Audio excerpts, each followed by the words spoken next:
Boop, boop, boop, boop, boop, boop, boop, boop, boop, boop. Happy Bowtie Friday. I'm here with the Bill Guild dudes. We're going to start it off with Pablo showing off a build of his. Pablo just showed up on our radar. We've been building, and we're always looking for new builders. And when you have built something awesome with scaffold-eth, show it off to us, post it into the channel. And that's what Pablo did. And let me make sure you can share your screen. There we go. And that's kind of what brought us here together. I think we should almost maybe do a Friday shill your build kind of thing more often. Here we go. Pablo, you take it away. Okay, cool. Thank you. Can you see my screen? Yep. Okay, perfect. All right. So is everyone familiar with Don't Buy meme, or is anyone not familiar with it? Maybe just like a quick little TLDR of Don't Buy. Okay, yeah, sure. So the way it works is you have these pools or collections of NFTs, and you can stake the meme token into a collection or several collections. And when you stake your meme tokens in a collection, over time, depending how much you put in there, over time you collect these pineapple points.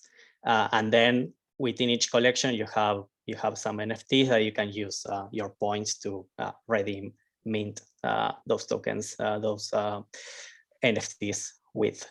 So basically here you have different collections, and then you can choose a collection. Some of these they recently introduced some auction type of collections. I didn't work on that. I haven't worked on that yet. I did the basic one, which is basically you go into a pool, and then you can stake some tokens to I'm not on mainnet right now, so it doesn't show, but basically you can stake some of your ERC20 tokens, and then with those points over time you can there's a limited supply for each one of these NFTs, and you can, as long as you have the points, you can exchange them for one of those NFTs. So it's like there's an ERC20, and they want to incentivize people staking that ERC20. So when you stake the ERC20, they drip to you a different ERC20, and that second ERC20 is used to buy 721s, or it's just some kind of credit. So the second one, the one that you get on a collection, is not an ERC20. It's just like some counter on within a collection. And you can't. So if you like collect a lot of points in one of the collections, you can't move them over to another collection. Got it. You can only use those points within that collection, and then you will get an ERC 1155 token, not a 721. Got it. Sorry. No, I was double off. So the yield token is basically not a token at all. It's just a mapping in a smart contract. And then on the other side, you're minting 1155s, not 721s. Dope. Exactly. Yeah. So what I built is basically like a simpler version of it. I copied the two contracts that they have, three, counting the ERC20. So you have the ERC20 token, which is just a boilerplate token. You have the collections smart contract, which basically handles how many pools or collections you have, how many tokens are staked on each collection, how many points everyone has. And then through that collection smart contract, when you have enough points, you can basically call the smart contract, the collection smart contract, to tell the collectible NFT contract to mint one of those tokens. Granted that you have enough points and the supply hasn't run out of supply. Basically, the main difference between this ERC and 721 is that you have, in this case, like you have an ID, like you have a type of token, and you can have like a balance of each token. So you can basically mint one piece of art and have 10 copies of them. and then users can like transact with that, transfer them in a batch if they want. So they save on gas. Otherwise, you would have to have like 10 different NFTs to trade them. So that one is perfect for the use case where you have a collection with maybe 3D or 2 different pieces of art. And for example, in this, what I have here, we have this buffalo like NFT, which there are 10 of them. So users can redeem their points up to 10 of these tokens. In the Ethereum case, there are 15.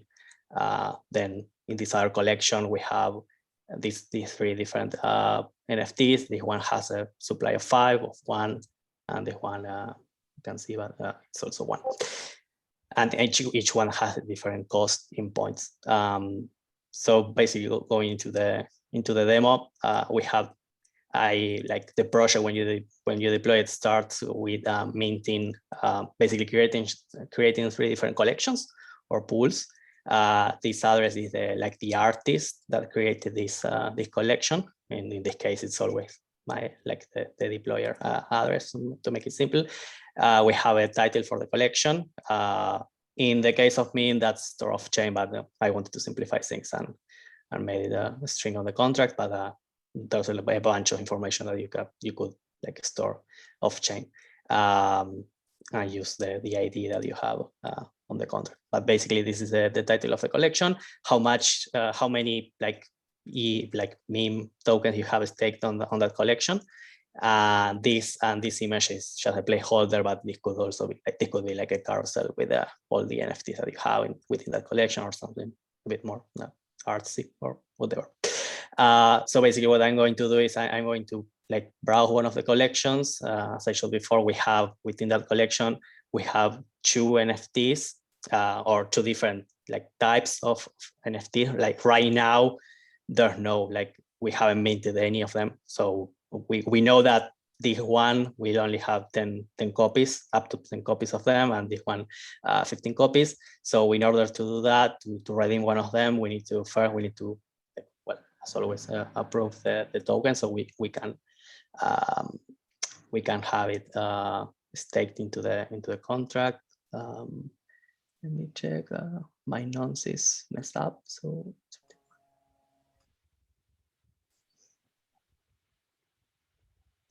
It's interesting. So you're using the private key from Hardhat, but you've imported it into your MetaMask. Is that right? Yeah, I imported it into MetaMask. You shouldn't use it on mainnet. All right. I actually transferred a couple in a testnet in Rinkeby, and it was gone in a minute. Yep. So yeah, don't do that. All right, so we have approved. Now the button changed to stake. So I'm going to enter a good enough number so we get the points. How do we know your balance in the original token? So there's the MM token. Is that what you're calling it? And you must have some balance in that you already have somewhere, right? Yeah. Okay. So just assume you have a bunch of those. Is that right? Okay, cool. Yeah. So it gets minted when you start, but I added the token contract here for debugging purposes. It's correct. I'm not showing the balance here. It might be a nice thing to show there to make it clear to the next guy. Yep. Okay, I got it. So now we're approving. Yeah. So I'm going to stake 1,000 tokens. Another thing you can do there with that input field is you can use an ether input instead of an input, and it'll do that 10 to the 18 for you. Yep. Okay. So I just staked 1,000 tokens. And in a second it should start increasing the points that I have based on how many tokens I put. And when you create the collection, there we go. When you create the collection, you can specify like per collection how many, like how fast, like one token, how many points gives you per day, basically. Right now it's set up. The rate is within the collection, or is it per NFT? It's per the collection. It's cool. per collection. Cool. maybe I should have staked a bit more, but the cheapest one is going to cost one. It's going to take us a little bit to get there. Yeah. Okay. So what we have so far is you've got collections. Let me even bring in the gallery here. So, okay. So what we have so far is you've got collections, and within each one of those collections is a list of possible 1155s. And you also have an ERC20, and you lock up the ERC20, and it starts to trickle to you some amount of just like bonus points. It's like an arcade and you're getting tickets, right? And with those bonus points, you can come in here and buy something from the gift shop of the arcade. This is my analogy, but it's close though, right? Like basically you're incentivized to stake these tokens, you're paid some kind of little reward, and with that reward, now you can get in here and mint yourself not even a 721, but you can mint yourself a kind of an edition of an 1155. Very cool. And we're about there.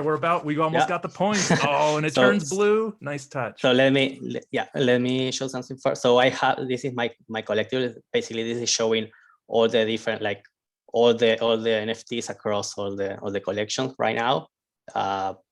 This could change a bit, and you could have like some a bit more like fine grained querying. So, but basically, I'm showing all of them, and you can see I own like none of 0 minted right now. So now that I have some points, I can go here.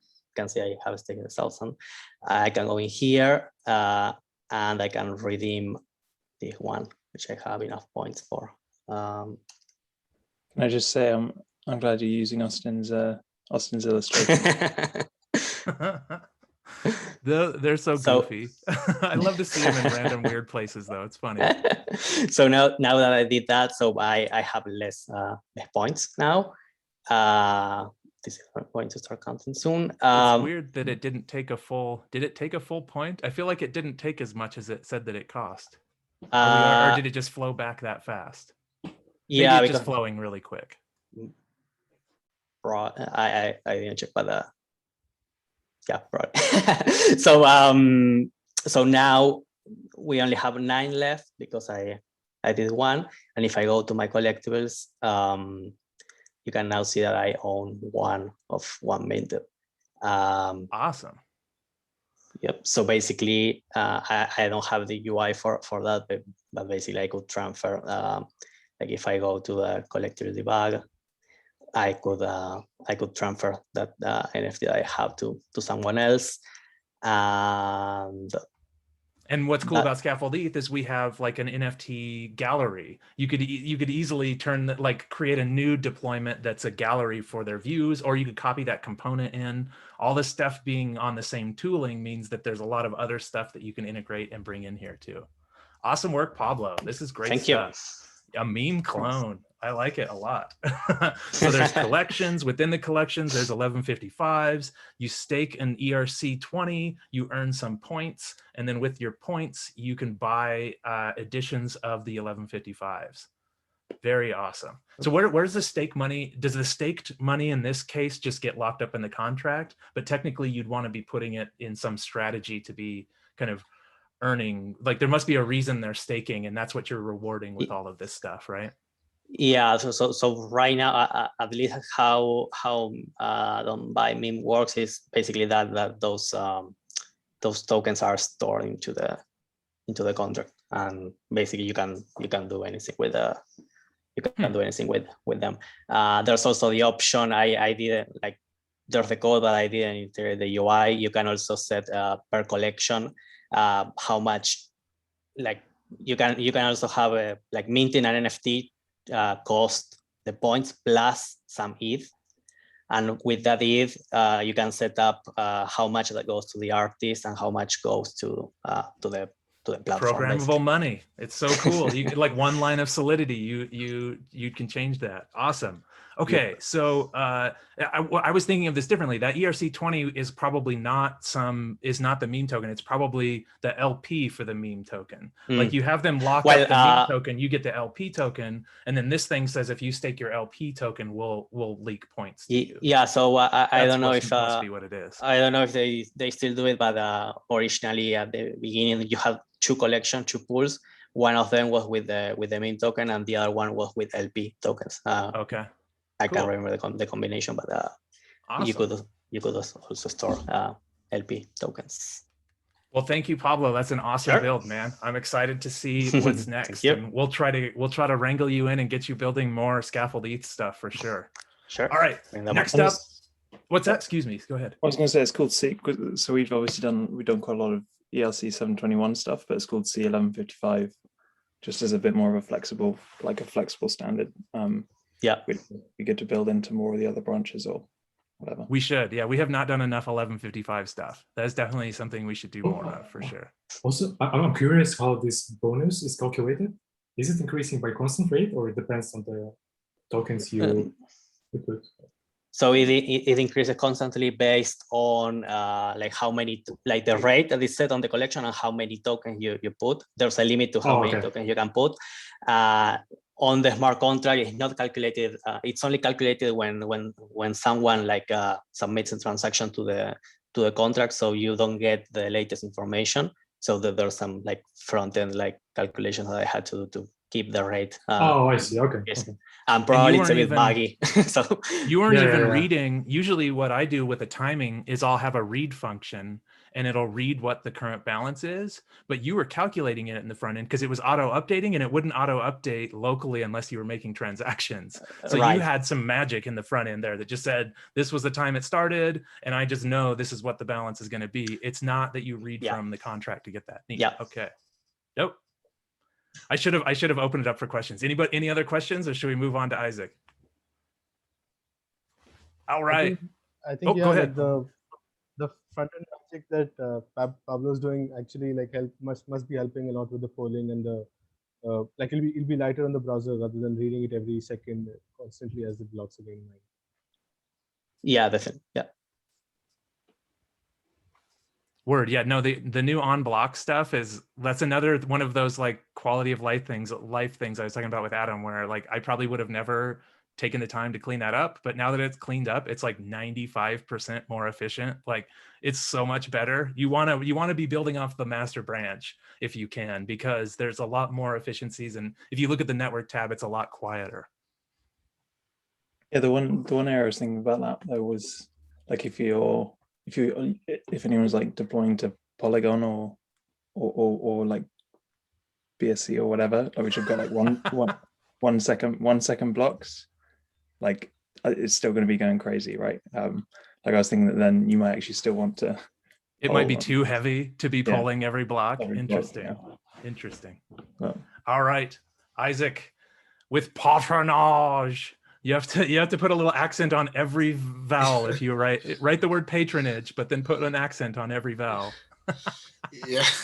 So I guess just a little context for the project. So like the premise was essentially like, if you wanted to implement a tax on NFT, how would you do it? And like there are many ways you can do this. But I think one of the core principles I wanted to adhere to was to stick within an ERC 721 or like an ERC 1155 type contract standard. So not to build your own EIP. And so what that allows you to do is like buy and sell on existing NFT platforms. So like OpenSea, and since everyone follows OpenSea, if it shows up on OpenSea, it'll show up on, Argent and, all the other sort of copycats that are coming out. And like, I don't doubt that they'll pick up new EIP standards, but it's just sort of like the most liquidity is on these types of contracts. So stick within them if you are able to. And so what I have I think built is sort of like a taxation. I call it patronage because it sounds better than taxation. Taxation sounds bad. Yeah, it's think of it more like royalties, right? Yeah. When an artist mints a bunch of NFTs and now they're out in the world, the artist like quits getting any money from those. If it was out in the world and every time it moved around or moved through an auction, an artist got a little piece of that, that's a really kind of innovative new patronage royalty taxation model. Sorry. Yeah, and the other, I guess, aspect of this is like OpenSea has sort of like a creator fee attached to their, like, whenever you buy and sell on their platform, but it's like a thing that's saved on OpenSea servers, so it's not on chain. And so like if you sell it on OpenSea, but then you sell it on like a Super Rare or something, Super Rare does not recognize the fee that you implemented on OpenSea, and so you don't get it. And also, you know, if you just do a decentralized transaction, well, obviously that doesn't result in any fees. And so I like what I built was sort of a way to implement like fees for a creator, just like in perpetuity, using existing ERC 721, although you could put it on 1155 and it will show up on OpenSea, and all those mechanics stay the same. And it's built on a bonding curve. I guess I can like share my screen to sort of. We should have, another thing with Pablo, next time this is like the first time we've done this, but next time we do this, we should have looked at Pablo's contracts too. I feel like everyone on the call knows enough Solidity that like, this is a good enough group that we could actually like see the Solidity and understand what's going on. So next time we'll look at contracts. Yeah, so I guess like a key part of what I built, it's built based on a bonding curve. And so buying and selling NFTs on a bonding curve is certainly not that unique. Like it's been done and tried before. There's been multiple notions of sort of implementing some type of a fee. So in Beats, they take a percentage of the mint, and I'm sure they could just as easily take a percentage of the burn. But that isn't really the key part here. And so I guess like how to describe this would be, let's say you have 5 NFTs that are minted on just like a minting contract. And so, you know, you have your standard, I do a linear pricing function. And then this is sort of like the ending of the price. So let's say this is like $5, $1 per NFT. Once you hit the $5 mark, there is no notion of like, how can you get a higher price of your NFT? I guess to go back a little bit, in order to have a royalty fee on an NFT, you must know its price. And so the strategy that I've employed is a bonding curve contract. But because I have a finite supply of an NFT, in this case 5, the bonding contract would never go over $5 essentially, because like the bonding curve contracts end in a finite case. And so the sort of challenge here was, how do I define, or how do I handle the post-curve state? So what happens after I sold all 5 NFTs? I'm unable to get above $5.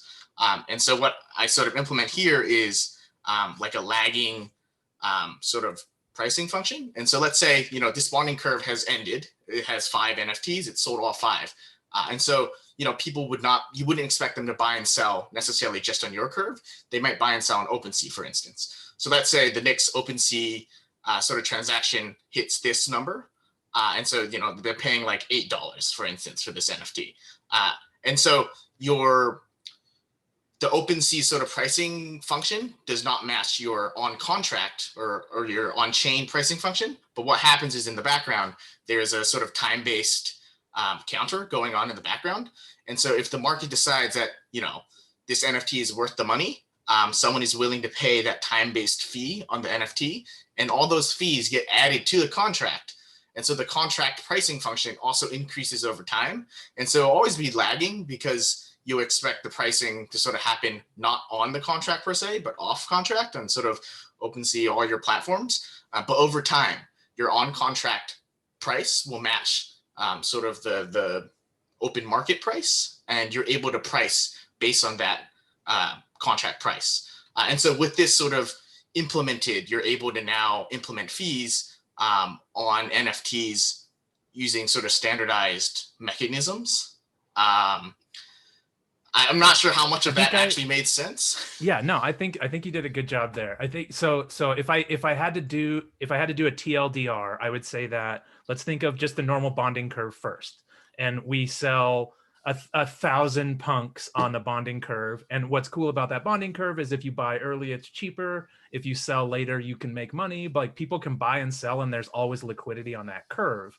But if people enjoy these NFTs, that curve is going to fill up, and no one's ever going to touch it again. It's just going to be a big chunk of money that sits there. That liquidity, no one's ever going to sell it on a curve when they can sell it on OpenSea for twice as much. So as soon as the curve fills up, the artist stops losing out on, or starts losing out on that, on the royalties. There's this basically that whole secondary market that happens post curve. And what you've done here is, let's price in a taxation that says, if you hold this NFT, you've got to pay a % of what the whole pool is worth.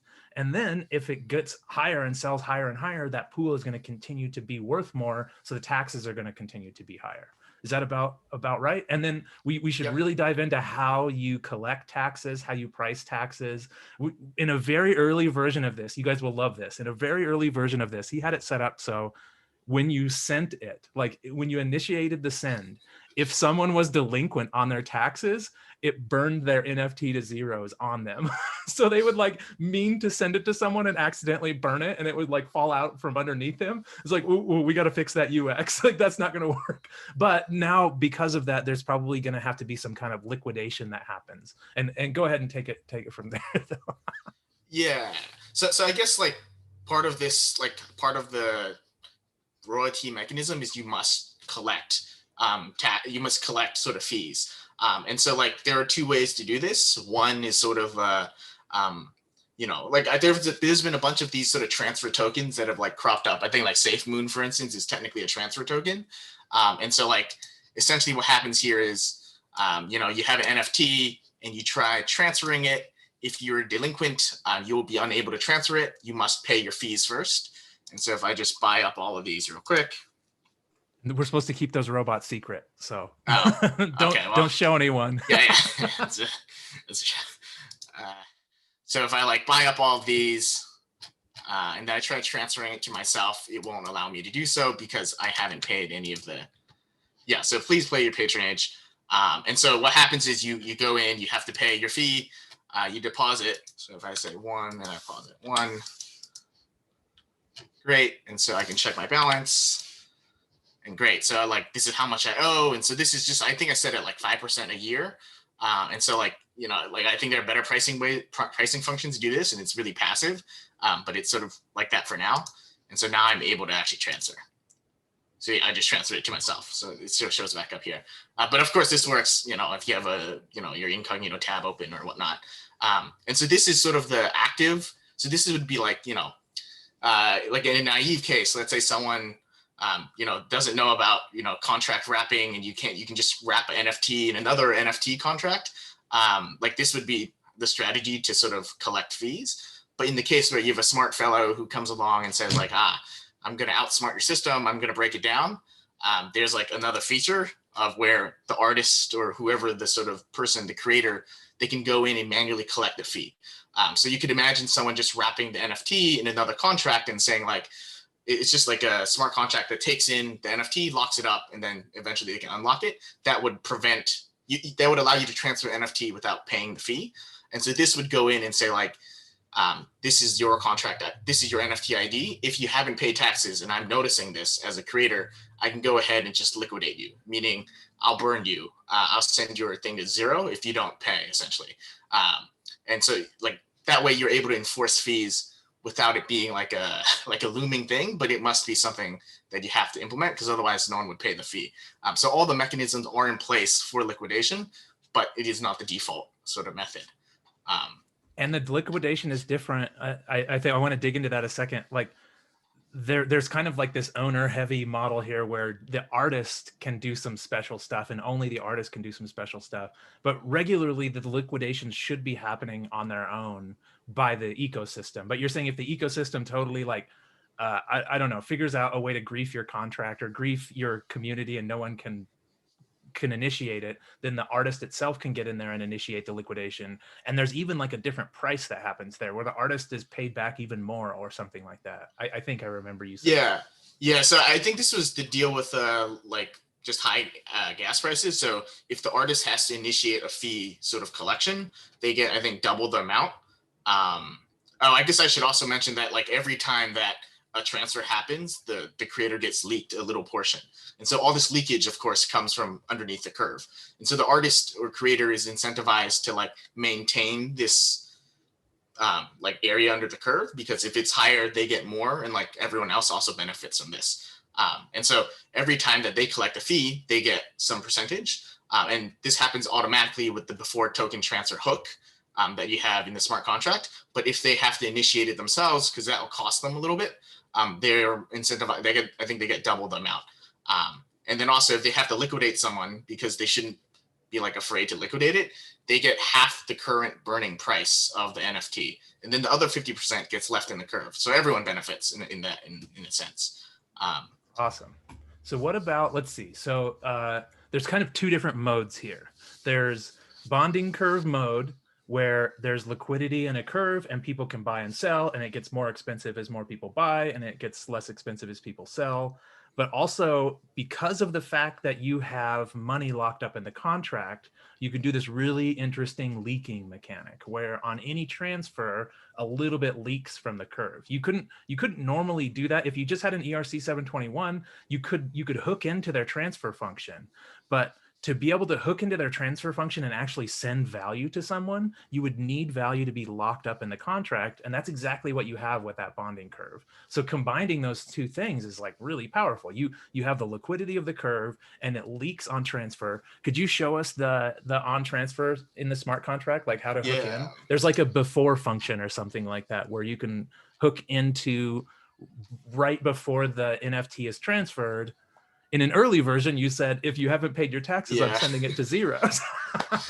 but yeah, and that's post curve. We're thinking pre curve here, right? So yeah. So okay. So how does it leak to the artist on transfer? That would be cool to see this. Yeah. So currently it doesn't. So this technically, like this is where it like the transfer happens as part of the collect sort of function. So currently when you're in the pre-curve, it does not collect fees, or it doesn't leak fees at the moment. Awesome. Okay, cool stuff. So I just wanted to show this before transfer here, where if you're bringing in an NFT, so you've inherited it here, or is this the actual, what contract? Okay, this is your collectible. Okay. So you bring in your collectible, you inherit 721, and then you can have a before token transfer right there that just basically overrides and hooks into the transfer process without having to alter the original 721 at all. That's a really cool mechanic. Yeah, that's really neat. Awesome. Okay, and then so they buy, and then the price curve is full, and then that's when it switches over to a taxation model. Do you want to show maybe like how liquidation would work or something like that, and then we can that'll probably clear it up. Yeah, so I guess there are two types of liquidation. So one is just to collecting, where this would happen. So this would be the, if you try to transfer but you haven't paid enough, this would be the type of function you would encounter. So it just checks that your balance, the amount you paid is greater than the balance you have, and then it subtracts it from your sort of current owed amount. And then right here, you also see the artist transfer. So they get a percentage of this sort of fee. And so if not, then it reverts to the please pay your patronage, and then the transaction fails. So you're able that's to another transfer. Piece I forgot about is basically there's a balance that you're tracking that of like how much everyone has put in, like total taxes paid versus what your total taxes are at, and you have to stay above that at all times. So all NFT holders are kind of like getting in there and depositing more and more money to keep up with their taxes. And this basically liquidation happens if you ever get kind of delinquent on that count. Cool. Yeah. Dope. And then the other version is the sort of manual one. So this would be the artist. They could, they're whitelisted, so they're able to call this function. And this would be, they manually go in, and you have this function called foreclose and burn. So this allows them to come in and like actively like delete your NFT from your holdings, because you're delinquent on your taxes, but then able to do so if like they can't just go do it if you have paid your taxes. So it has to be like if the state is like correct, essentially. Yeah. Awesome, man. Thank you. Very, very cool project. So, man, just to like sum up what that thing is, patronage model beyond bonding curve, right? So you need the bonding curve to sort of bootstrap the locked up contract. So it's a bonding, it's NFTs sold on a bonding curve, so you can buy and sell for that liquidity. But then it's in a post bonding curve world that you've bootstrapped, then you continue to add to that liquidity with a taxation model that's time-based or percent-based and time-based, percent of what the whole contract has over time. Maybe one last thing is what happens when the price goes down? So let's say like you get maybe in the post curve world it doesn't get quite to the curve, because it's obvious if it gets to the curve, then people start selling on the curve because they have instant liquidity.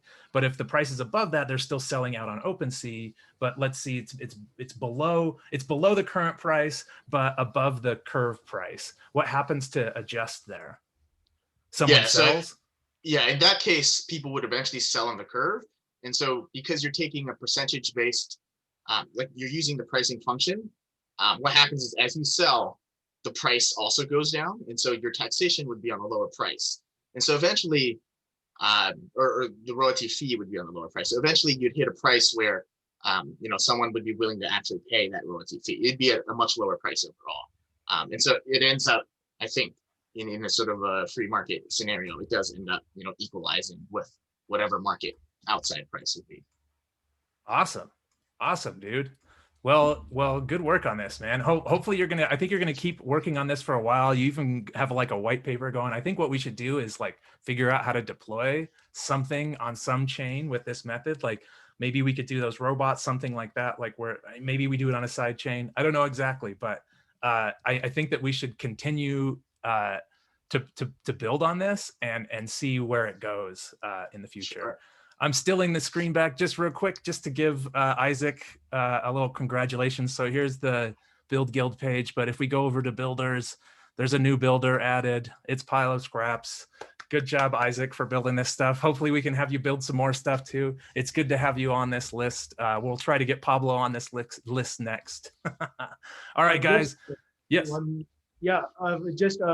Isaac, I think I pinged you on that group as well. I read the white paper like on a high level, and I think it was good to know that you have it integrated with ERC 1155 as well, because that was a question that I wanted to ask you, because I didn't read ERC 1155 on the white paper or on the GitHub repo that you sent. So that's good to know that you have it integrated there. Yeah. Well, yeah, I mean, I don't think I have it, like it should just be a swappable function because before token is like existent on both, I think. And so like theoretically you can just like put both in. So this should be swappable. And like I've tested this on OpenSea, so this like is instantaneously deployable on just any NFT marketplace essentially. Let's talk about that test real quick. It's fun to do. Like basically you're hooking into the transfer function, so you could put it up for auction on OpenSea, and it could get auctioned off, and then it could not. Does it get locked up in OpenSea if they haven't paid their taxes? Like basically, it fails to transfer until they pay their taxes, so the auction can't be finished until they've paid their taxes. Yeah, exactly. So and like OpenSea never takes ownership of it. It's still in your own address, I guess, whatever your address is, but it just can never exit it, because they do, I guess, some interaction with the actual contract itself. But yeah. So with these contracts, so there almost needs to be a little disclaimer somewhere in OpenSea that's like, watch out, bro. Like you could buy this thing and not get it. Like it could be locked here. Like only buy this if it's up to tax code or something. And then really what you could do, could you withdraw funds on their behalf? Like could you deposit funds? Could you pay their taxes for them and then trigger the finish of the auction? Yeah, so anyone can deposit. You cannot withdraw because that leads to problems. So anyone can deposit on your behalf for NFT. But like if someone wanted to buy it on OpenSea, but it was delinquent, the purchase wouldn't go through. So I've tested that. So you don't lose your funds. Oh, okay. It's not like it's just like it just fails to go through because I see. It's like an escrow thing. It's sort of like your money is only going to go in. I mean, that's how Ethereum should work, right? It should be atomic and awesome. Great work, Isaac. Thank you, Pablo, for presenting today. Anybody else? Happy Bowtie Friday, you guys. All right, see you guys later. Thank you.